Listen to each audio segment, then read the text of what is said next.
Good evening, and welcome to the Cultural Language Arts Network podcast. I'm your host tonight, Manny White Eagle, joined by my co-host tonight, Misko Gimiwan. Tonight, on the other side of the country, joining us from Zoom, we have Jeremy Dearly, the lead singer and founder of Sharpshooter Singers. Oh, nice to Oh, see you guys. welcome. Nice to see you. Oh, I mean, we're in this meeting called the Zoom, actually being live broadcasted, which is awesome. And my name is Jeremy Worm Dearly. He forgot the worm in there, but yeah. So it sounds like I'm in high school again. Jeremy Dearly. No, I'm just kidding. No, I haven't been called Jeremy Dearly in years there. Yeah, since I was in college there. Yeah, but yeah, Jeremy Worm Dearly. I come from the Twin Cities of Minnesota, but I currently reside in Sacramento, California, with my family out here. And yeah, I'm just steady. Go to work and take care of my family and living out west and getting opportunities to sing a couple songs for you people out there. Thank you, Manny, for the invite. Oh yeah, anytime. Glad to have you on the show. So when you first started singing, what inspired you to start singing? Oh, when I first started singing, what inspired me to start singing was just watching my dad. He was, like we're in the car, just steady, just driving, through Southside Minneapolis there. And my dad, I actually do the same thing.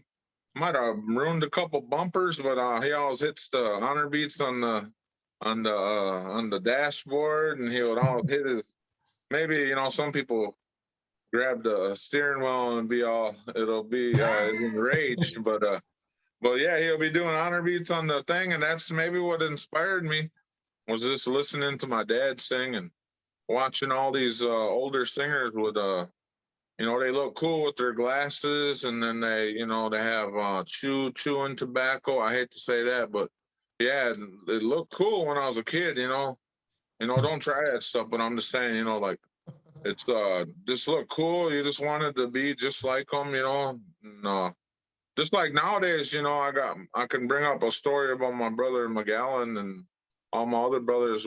Get sweaty and we'd wear towels on our heads, and that's what some kids look at us now, and they, So I guess that's my inspiration is just watching the older singers, and then actually my dad introducing me to Native American music was probably my most awesome gift I ever had. I want to say, Oh besides yeah. my children, So when you and your dad were riding around, you said the streets of Southside Minneapolis. How old were you when you guys started doing that, and that you remember? Oh, I was just in, going to Heart of the Earth survival school. I was just driving around, he'll drive me to school and then he'll drop us off, and then my mom will do it sometimes, and I'll just be hanging out, and then so like I was probably about maybe 5 to. I didn't start singing until I was 9. Oh, I didn't okay. start until I was 9. I went to Hard to Earth, and Johnny Smith, he taught a lot of young singers how to sing. I'm sure you heard his name, but Yep, yeah, yep. he taught a lot of young champion drum groups. Like a lot of singers from all over the United States now that grew up in the Twin Cities. They're all out there now, all off of Johnny. His teachings. That's like me. I live in Sacramento. My dad and Johnny I call them my 2 teachers. And those are my inspirations, just watching them, going to contests. And yeah, I want to be them, I wanted to go in contests and sing just like how they are. Like my dad, he sang with porcupine singers.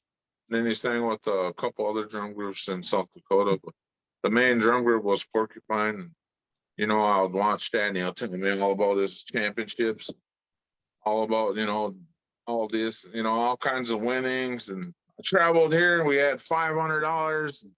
That's how much we'll travel for, and then nowadays it's like 20,000, you go down to Florida or you go home out to Cali, it's 20 G's, compared to $500 back in the day, it's like, that's what my inspiration was, $500. And I was like, let's go make $500, you know. But now it's like when we won our first $5,000 contest with I won it with the boys, and it was in 1990. I want to say 2 or 93. I want to say, you know, or maybe even 94. Yeah, something like that. It was 93, 94. But I remember we won $5,000, and holy cats, we was like, let's go buy a van. All right, let's go buy this, and we was all young, and we just got our money, and then. And you know, it was just a big accomplishment, put it that way. You know, then compared to what my dad had to win, you know, he'll travel.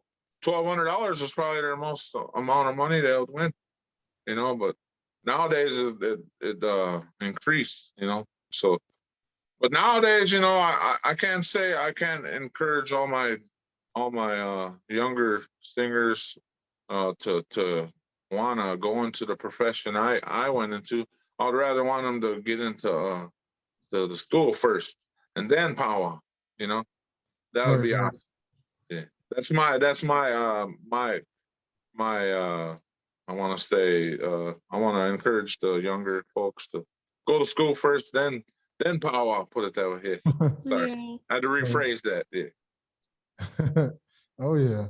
So I know you said that you listened to Porcupine and the stories of you and your dad with the Porcupine Singers growing up and back in the day. But I was going to ask you, what was the first drum group that you started out with? Oh, I started out with Air Runner Juniors. We didn't know what to call ourselves, and then Bro Belcourt he gave us a drum, and it said Bear Runner on there, and it was in paint, and it was one of those ones where you screw to tighten the hide. I forgot what they're called. Somebody came up and said they brought that back or something. But man, when I was a kid, that was our first ever drum, and Pearl Belcourt gave it to us. It was one of those Johnny Smith, old style old drums. I forgot what they're called, man. They're Remo drums, I want to say. They ain't your typical drum like this, But anyways, yeah, we got one of those drums, and Pearl gave it to us, and we wrote Juniors on the bottom. And we went as Bear Runner Juniors, and then we sang for there's 5 of us. It was me, Justina St. John, Ruben Crowfeather, Darian Wakefield, Buffalo Campbell, and Vinny Charette. And we would go practice at the Peacemaker just down the road.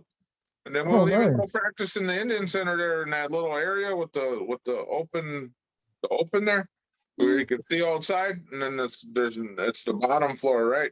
So anyways, we'll go practice there because my mom used to work there she used to work there, and then she asked the director, and they just said, hey, go ahead. So we'll go there, we'll sing, and then we'll sing at the Peacemaker, and that's where they kind of got us into that. We just asked them if we could sing there, and they're like, yeah, we got a back room. There's a boxing ring, and there's bumper pool, all that stuff for kids. And it was a cool place.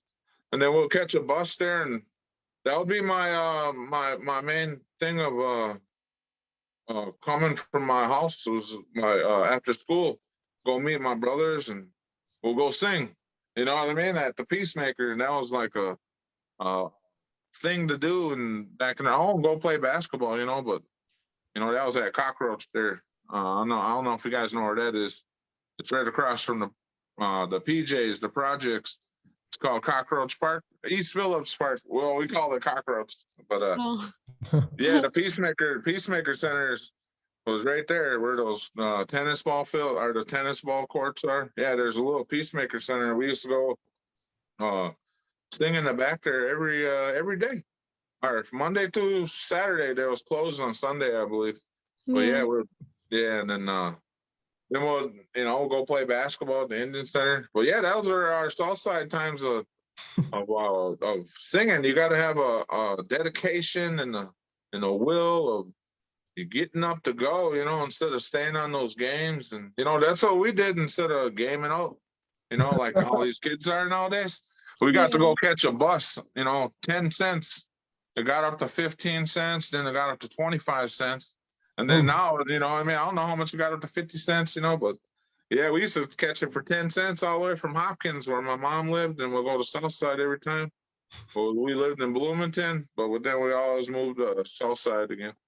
Yeah, but I'm just saying that instead of gaming out, we'll catch the bus and go sing. Yeah, so called dedication. Oh yeah. So you grew up here in the cities? Yeah, yeah. Twin Cities, yep. Southside Minneapolis. And then I grew up in the projects. We used to live Yeah. we Did used to go you? practice. We used to go practice at Debbie Peterson's house, 25th Yeah. and a half Ogama place. Yeah, that's where her house was. Growing up here in the cities, have you ever faced, or what kind of problems have you faced, growing up in the metro area? Because it's so diverse here. And like for me, I have to learn how to live in two worlds, or, I have to learn how to manage, one kind of lifestyle, but also trying to learn my traditional ways. So what was that like for you growing up?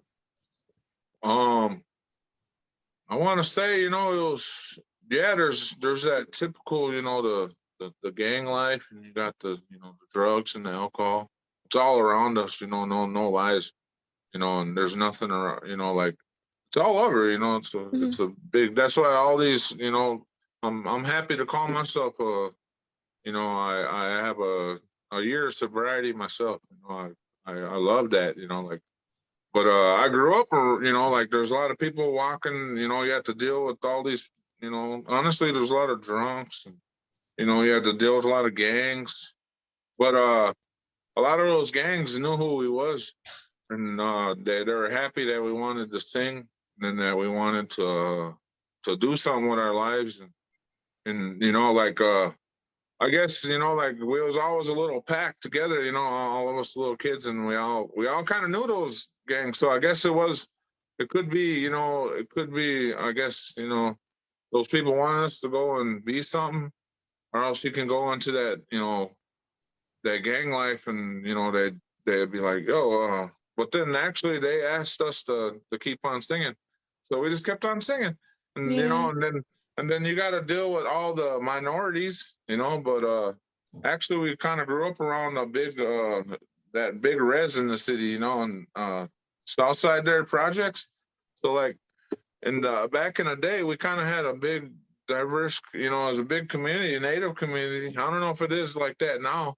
So it Oh wasn't yeah. really that hard. And we would always have powwows, and then we would always have things to do compared to nowadays. I understand how it is nowadays, like compared to, you guys are, I guess, the generation after mine, Mhm. So like trying to explain it is yeah, like we had to catch the bus, so we had to, it was scary, like catching the bus to go to school, or catching the bus to go back home, or Yeah. like I said, like me and my drum group, we got to sing for the Mall of America.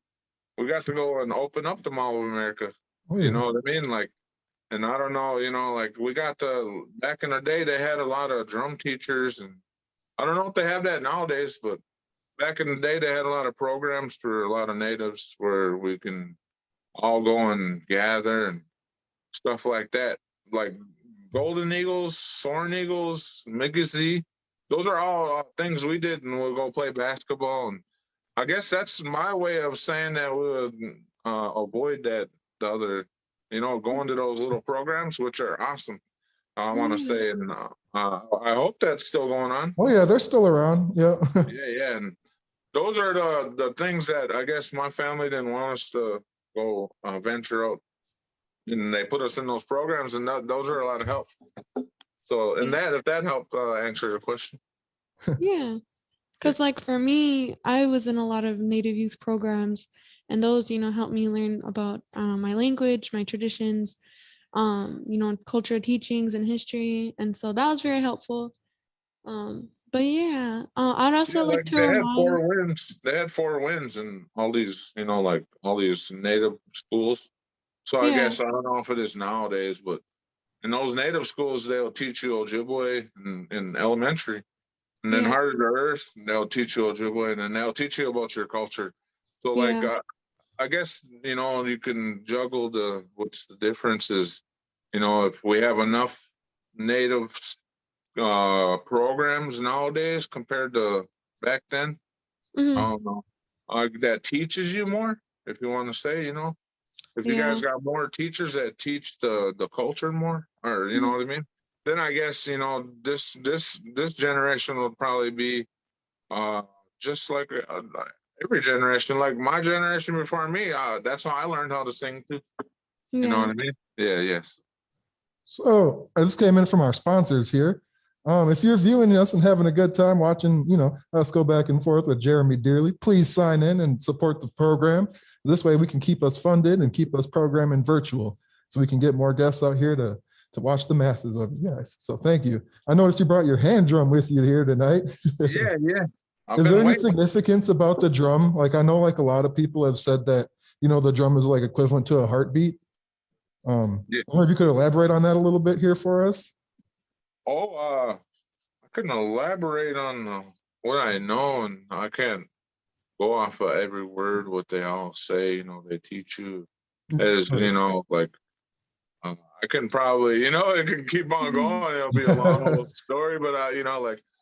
But yeah, the how my dad really taught me was this drum was given to us by a woman, a Dakota woman, that escaped from the cavalry and went into she She went hid into a little pond and had that little vine, and that's how she breathed.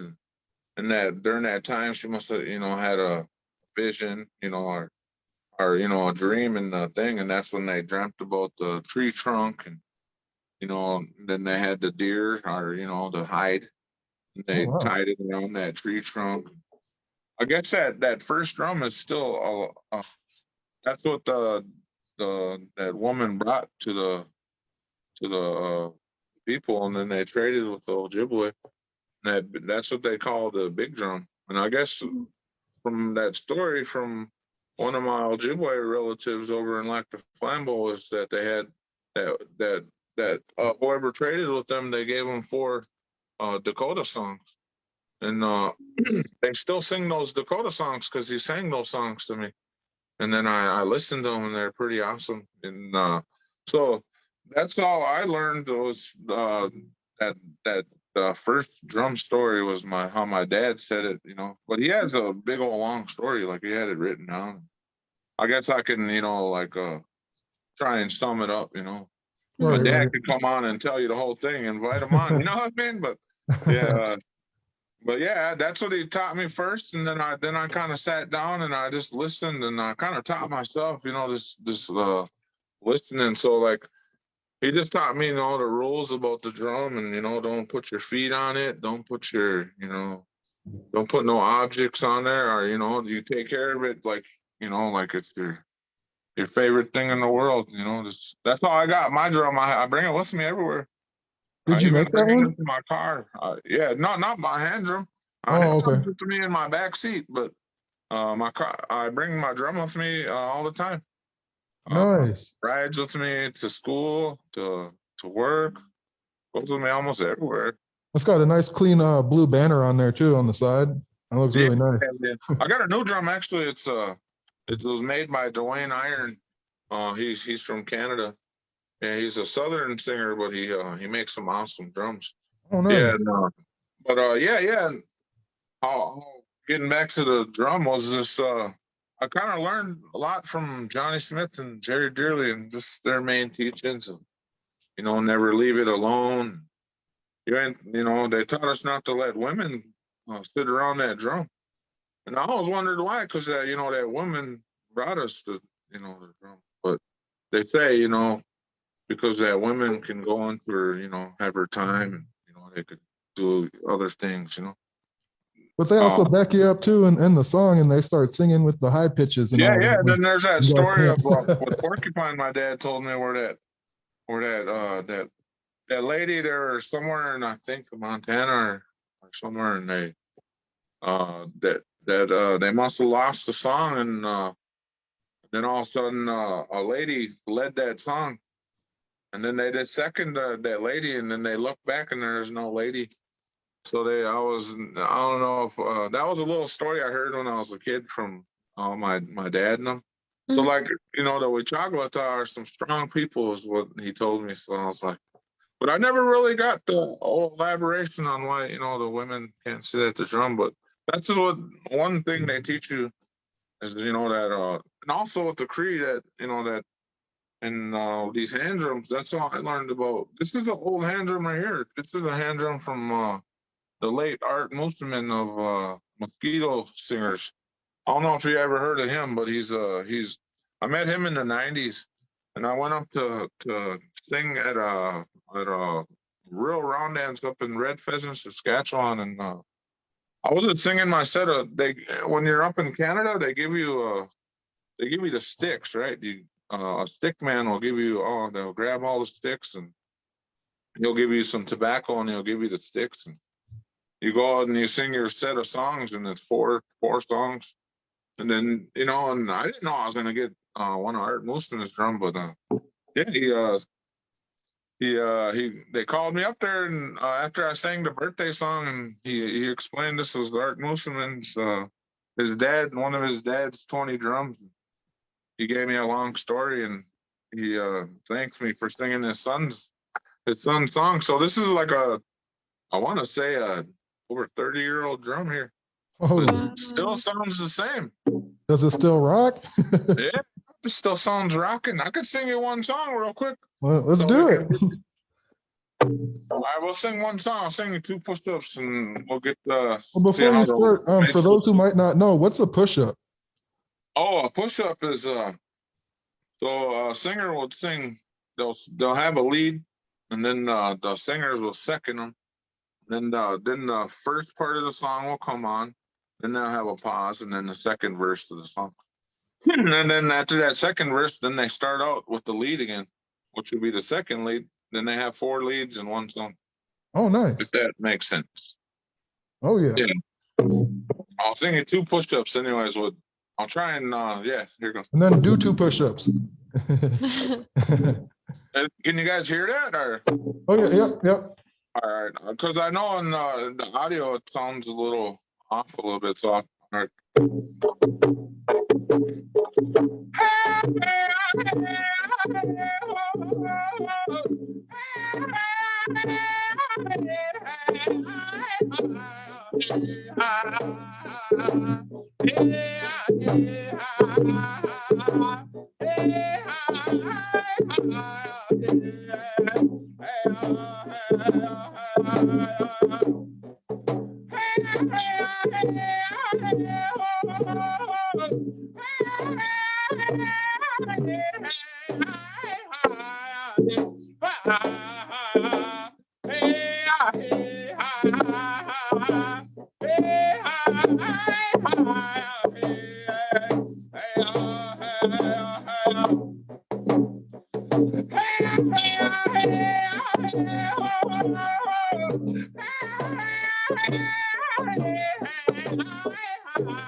Oh, thank you. That was an awesome tune there. Heck yeah. Oh, sorry.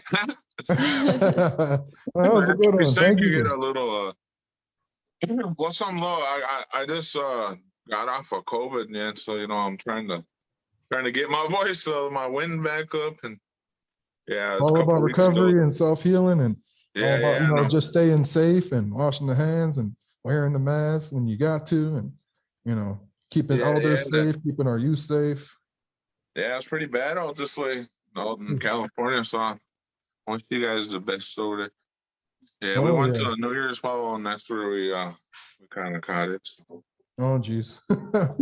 But so I know this you said about your musical influences growing up were Johnny Smith and then your dad, of course. But also as of current, like right now, as a musical artist, and being that we're in two different worlds, both the modern world with like, mainstream music and whatnot, but also with like other powwow musicians and like artists and drum groups. So what's your favorite from each scene? The mainstream music of what we live today, as well as the powwow scene.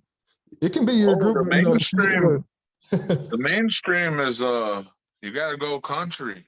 No, I was just kidding. I don't know. that Tim Yeah. McGraw. No, actually, yeah, I like listening to country if like besides music and I guess that's my fiance. She's the one that got me into driving and listening to it. But other than that, I would just sing to myself when I drive. I kind of listen to the powwow music. Other than that, but One thing and about those country tunes is they got like a story behind them too. yeah, they make you think. Right. Like, I noticed no, a I'm lot just of kidding. But your yeah, and then I think it's in every music.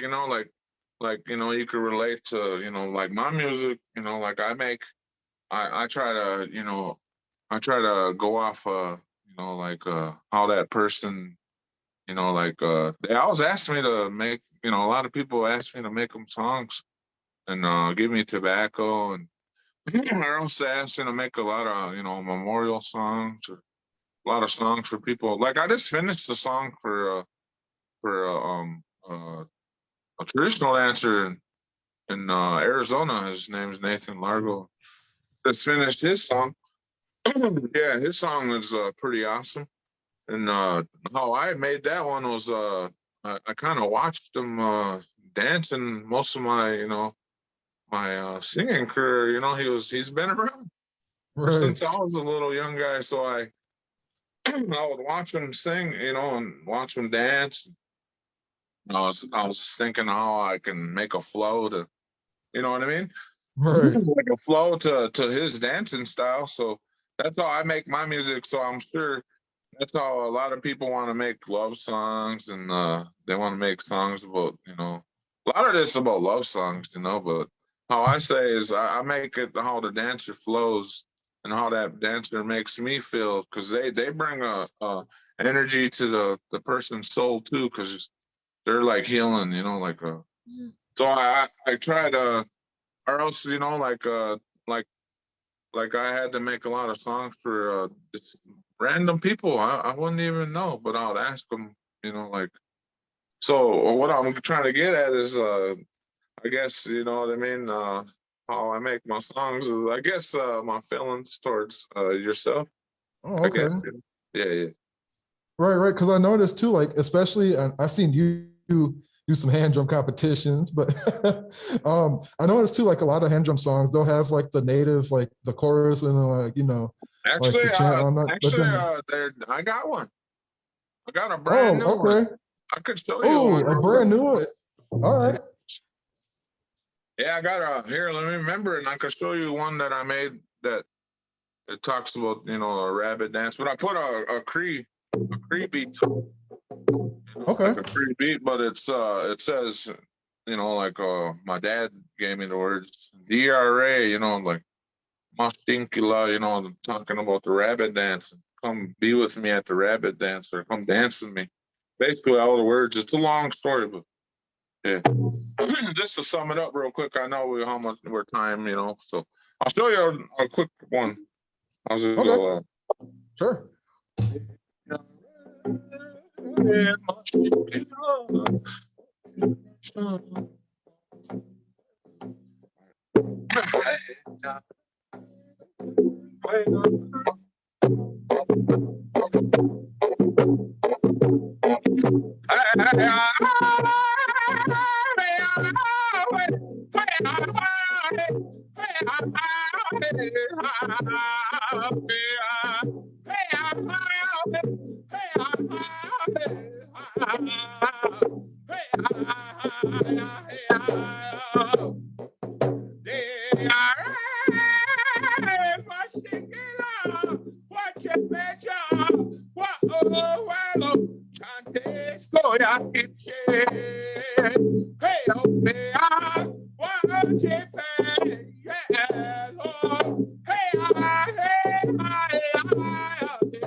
Yeah, that's a new one.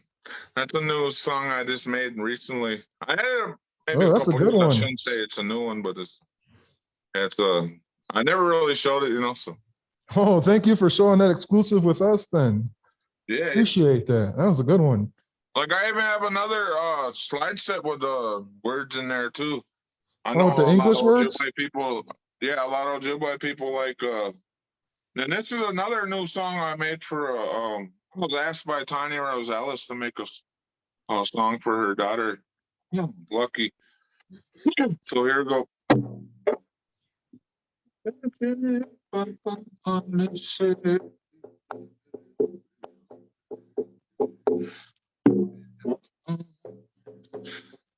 Yeah. All right.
Oh. I was about to get up and start dancing. I could tell you wanted to get up there. I seen it.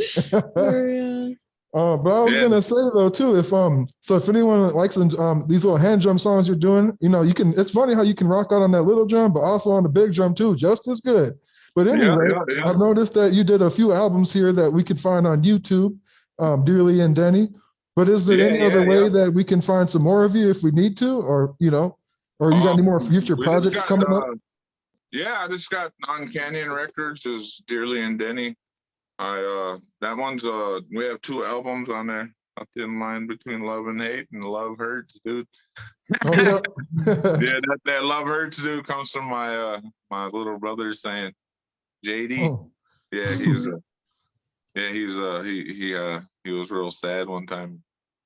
He was like, love hurts, dude, and it was like we looked at him and he was like, man, you don't even got no girlfriend. How you know what love? Yeah, so we always said love hurts, dude.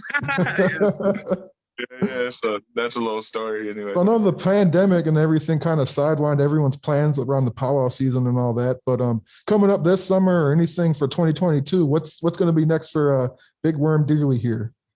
Oh, I think that one we was planning on was that Florida one was going to go down there, but that one got canceled. So there's our next powwow will be probably March 5th and 6th at Apache Gold casino there.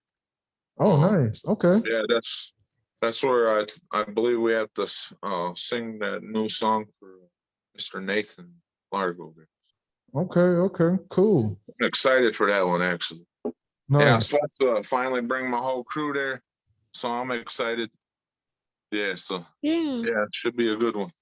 So I know that, being a dancer or singer, that these kind of ways can bring you opportunities and bring you to places, like if you take care of your outfit, it'll take care of you, you take care of the drum will also take care of you. So what was one of your most favorite experience that you opportunity that has presented to you because of, this way of life? Oh, I always, that's why I always carry my drum with me is, because of that saying, like the you take care of that drum, it'll take care of you. That's what my dad always told me.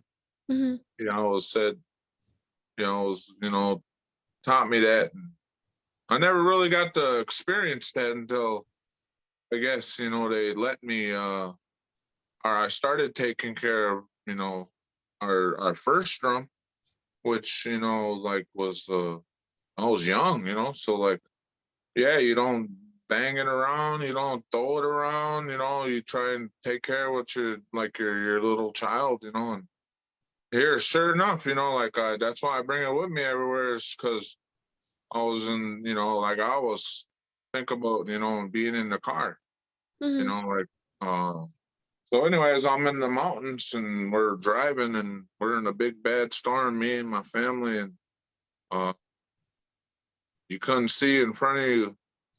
So like anyways, I go and all of a sudden there's a big old semi right there, but I was supposed to hit that, but my car just went to the right, and then it was supposed to go in the ditch, but it went back and got me right back on, and I was like, what?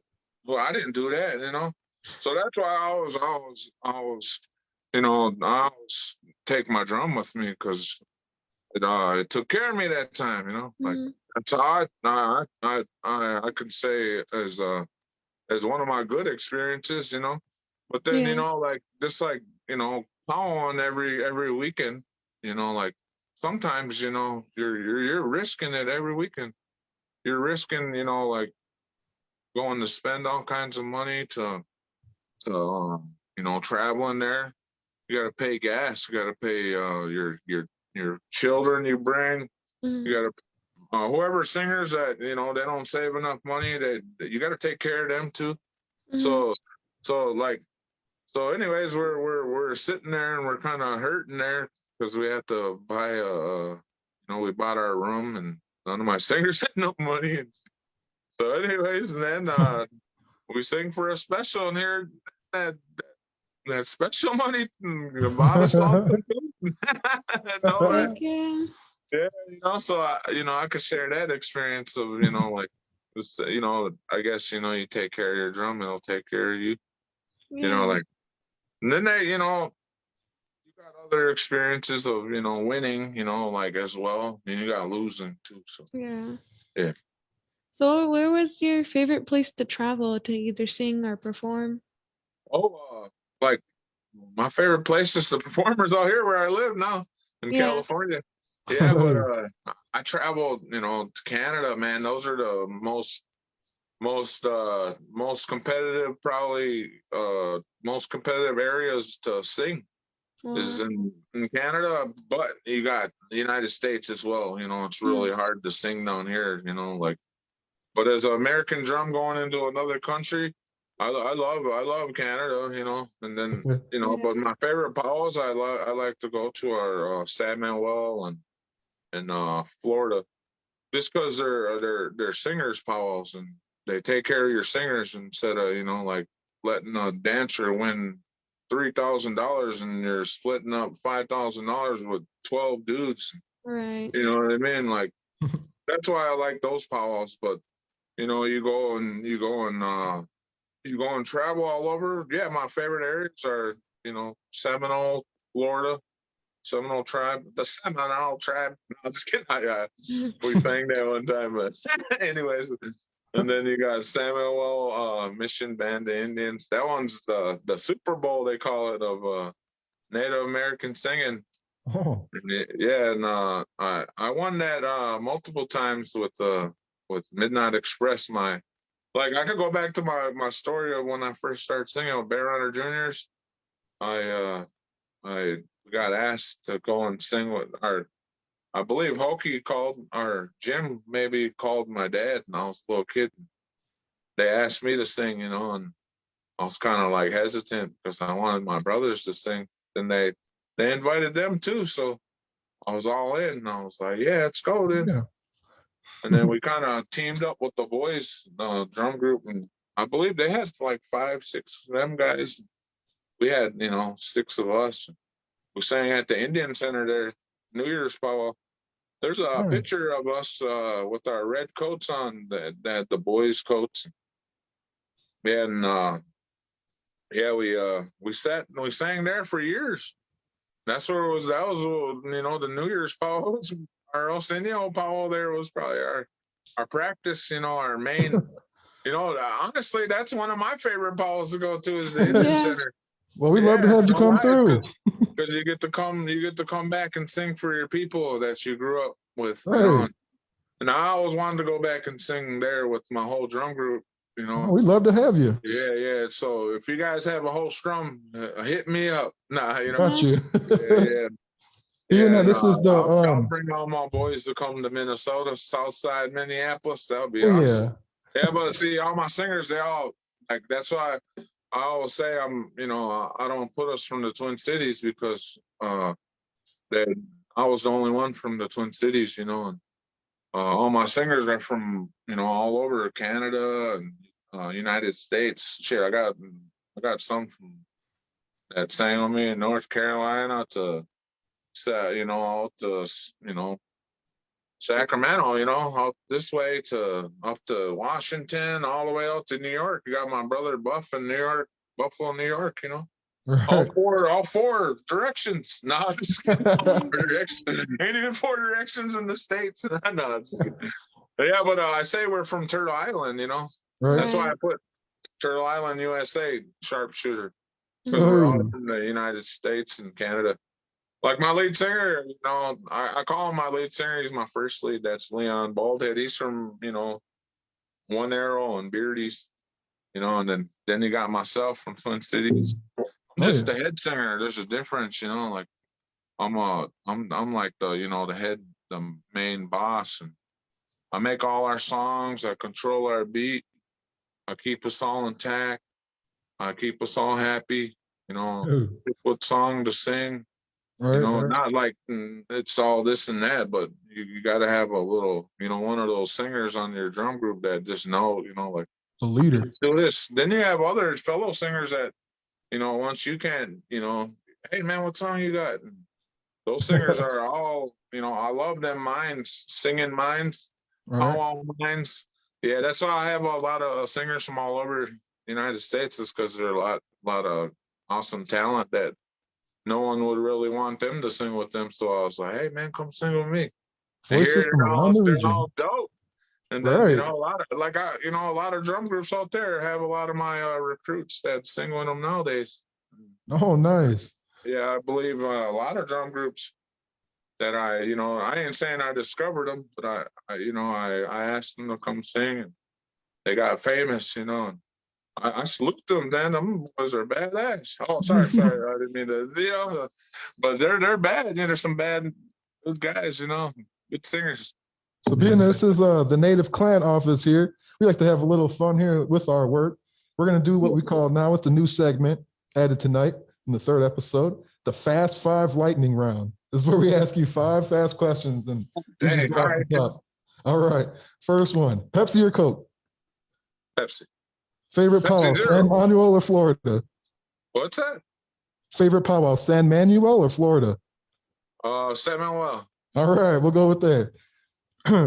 Favorite fast food place to go on the road for powwow? Culver's. Culver's. Favorite country artist? Tim McGraw. Tim McGraw. He's my other guy. No. On the side of a boat, a man in down name. No, I'm just kidding. I can't remember the words. I didn't know the lyrics. I'm sorry. Yeah. All right. Well, we're gonna have a little raffle here, and then after that, why don't you sing us a song and then to get us out of here? All right, sounds good. All right, we're gonna do our weekly raffle here. It's for everyone who signed in, so I hope everyone got their sign-ins in. We're gonna pick a winner out here for us real fast. The winner gets a $20 Target gift card for this week. I mean, you can spend it after this week, but it's just for you earned it this week. Yeah. So we're gonna have the AV, the master here, mastermind behind the audio visual. All right. Let's see here. Oh, we got a lot of viewers tonight here. Thank you for signing in if you did. Tonight's winner is, let's spin that wheel. Behind me here is an active spinning wheel, similar to the Price is Right or any other famous game show. Desiree S., you are the winner tonight. Desiree S. All right. Thank you so much for signing in. Thank you for signing in, everyone, and tuning into our program here. So Desiree S., we'll get up to you about your gift card. Mhm. And, well, JeremyDearly, take us home. Yeah, I'll sing a song I made for MC by the name of Murphy Thomas of the Red Lake. Kevin Kingbird called me one time. He told me that that MC asked him to make a song for him, you know, that he couldn't come up with the song. So like he asked me to make it. So I was hesitant, you know, but then I'm like, you know, I told my dad about it, and my dad gave me some Sioux lyrics. So that was one of my dad's collage. He calls them his collage because he says a collage better than a bro. It's just, that's why I always say collage. It's more than a brother in the Lakota language. So, Gotcha. so he made that out in Sioux, but then Kevin asked me to make it in Ojibwe, and it's talking about, you know, it's like he's talking to the people and telling them to help him dance, you know, and his favorite dancers are the jingle dress and the grass dancers, so he's kind of commanding them to help, like, people come help me dance. The grass dancers and the jingle dress dancers are my favorite, basically what the words are saying, you know. We're trying, because in the language you can't really say every word for word, you know, like in English. So Right. But yeah, I got these words off of Dr. Mike Sullivan. Yeah, he gave me these words. Well, I'll try and sing it anyways. There you go.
Oh, yeah.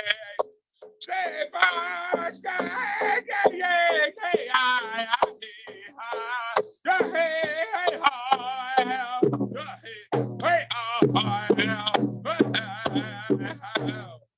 yeah.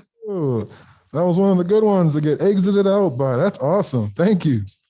Yeah, thanks. That's one That of one our has a newest nice songs. tune to it. Yeah, that's one of our newest songs, and yeah, we just sang that this summer. Well, thank you for coming out tonight and hanging out with us for this show here, Thank Yeah, for episode sure. 3. Yeah, And nice thank to you meet to. you, Yushka. Oh yeah, you too. Thank you. Yeah. Oh yeah, but also thank you to our viewers for tuning in as well and watching for us for the duration of the show. Next week we'll be live with Rob Fairbanks, aka the Res Reporter. Thank you all from Minneapolis, and good night.